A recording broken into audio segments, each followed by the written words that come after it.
Autour sur le plateau du débriefing des experts, troisième partie, nous sommes toujours avec nos trois invités, M.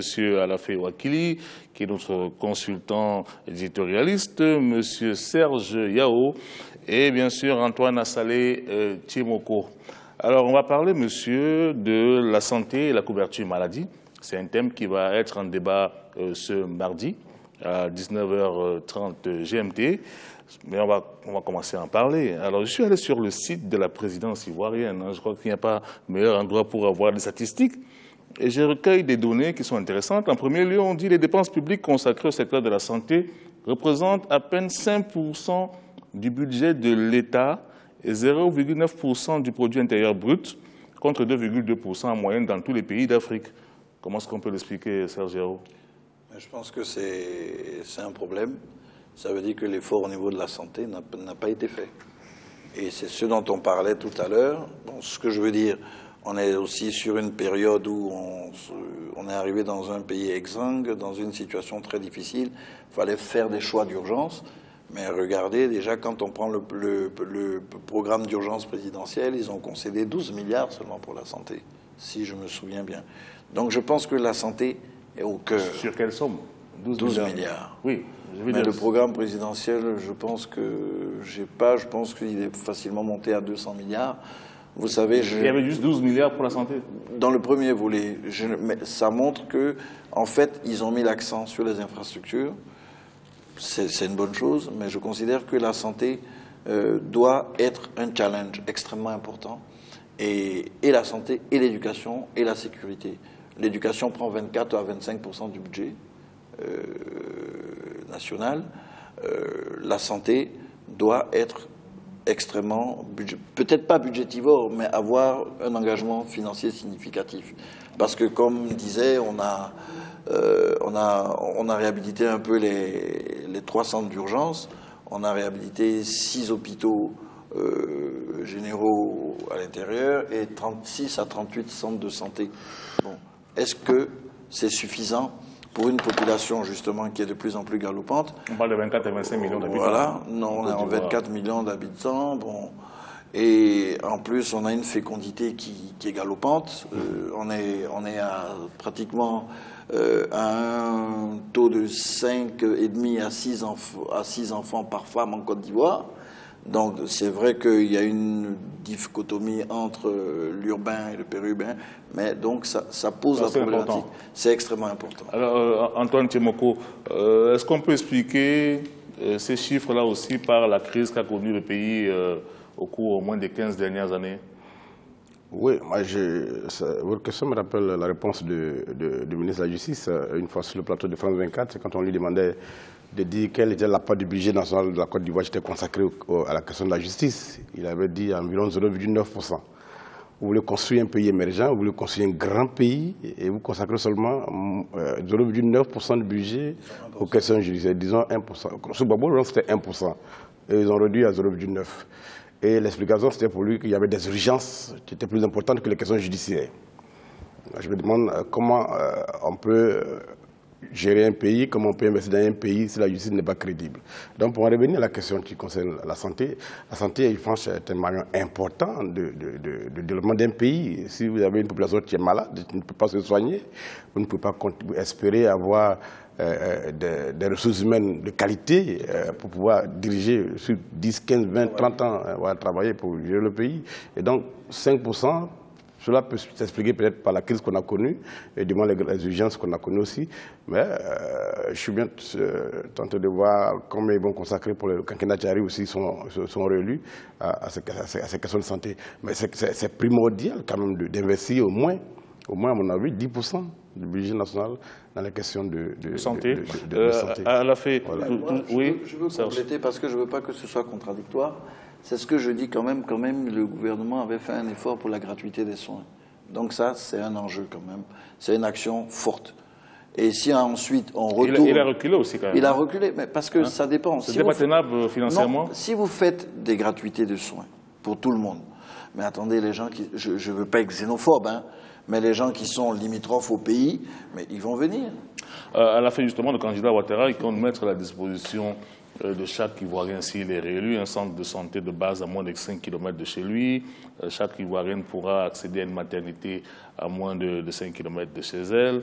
On compte créer des centres de santé de moindre envergure dans les zones rurales dont la gestion sera confiée à des volontaires et autres. Ce sont des propositions, des axes qu'il avait aussi fait le mandat dernier, non? Le mandat précédent. Tout à fait. Ah. Ça n'a pas été réalisé en entier et la santé coûte toujours cher.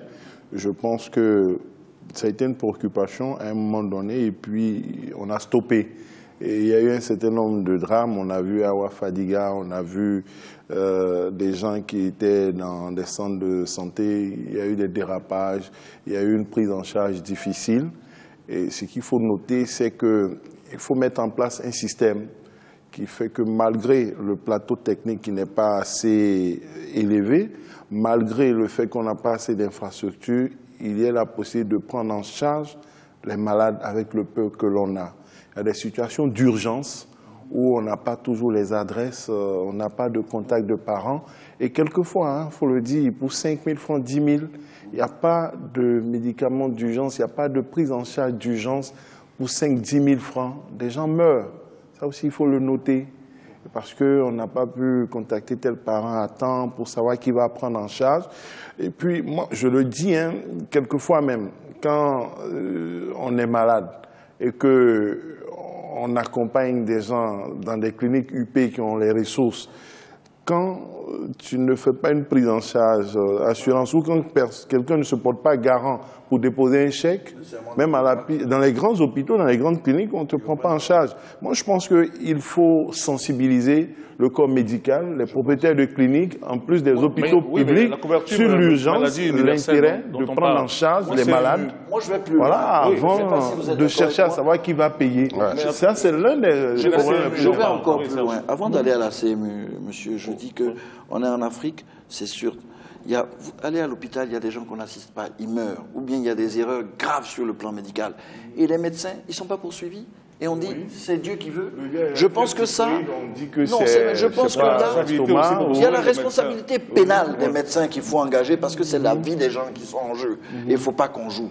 Parce que moi, si des gens jouent sur mes enfants, je vous jure que je ne les lâcherai pas. Ou sur ma femme, ou sur mes frères. Non, c'est pas normal. Mais alors, la CMU, la couverture maladie universelle... La CMU, c'est une couverture. Le candidat Ouattara promet qu'elle va se déployer et qu'on va, dans les 6 mois après sa réélection, on va commencer Je vais vous dire, la couverture maladie, ça permet aux gens de se soigner avec soit un ticket modérateur ou d'avoir l'accessibilité aux médicaments, aux soins de base.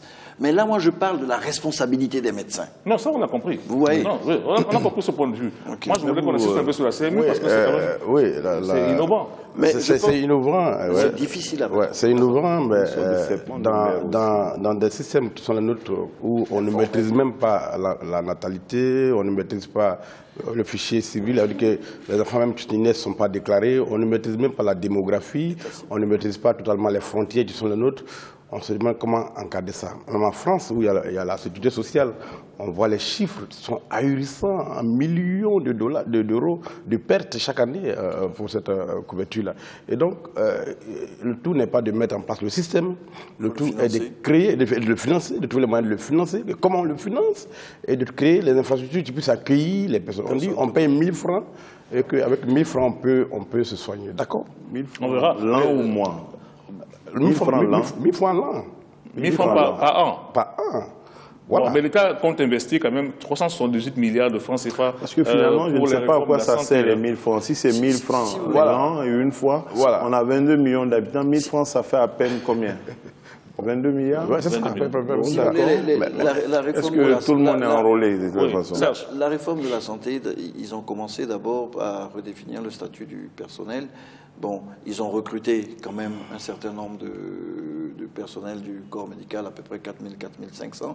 Ils ont relevé les salaires de certaines personnes, mais je pense que c'est le cadre institutionnel qu'il faut renforcer. Le cadre institutionnel, tous les intervenants qui interviennent pour la protection de la vie, la sauvegarde de la santé. Ça, c'est extrêmement important. Les investissements, le renforcement des infrastructures, c'est autre chose.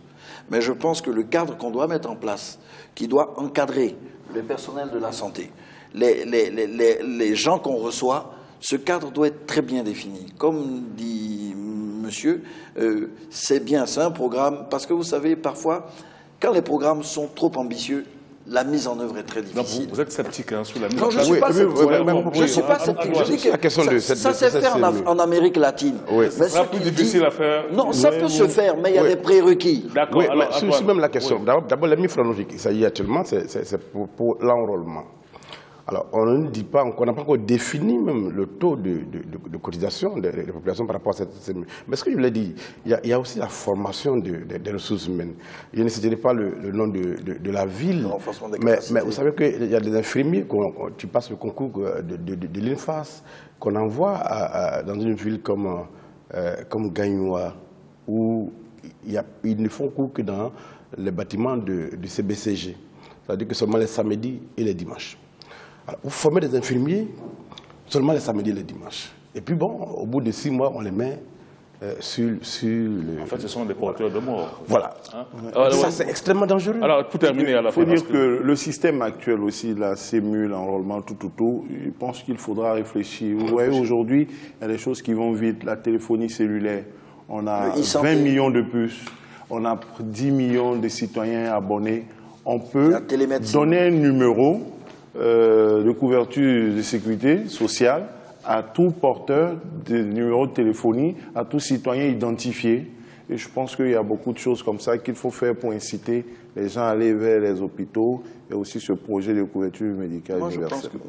Merci, je m'excuse Serge, l'émission est arrivée à son terme. Merci Serge Yao, vous êtes un expert en TIC, transport, énergie, foresterie.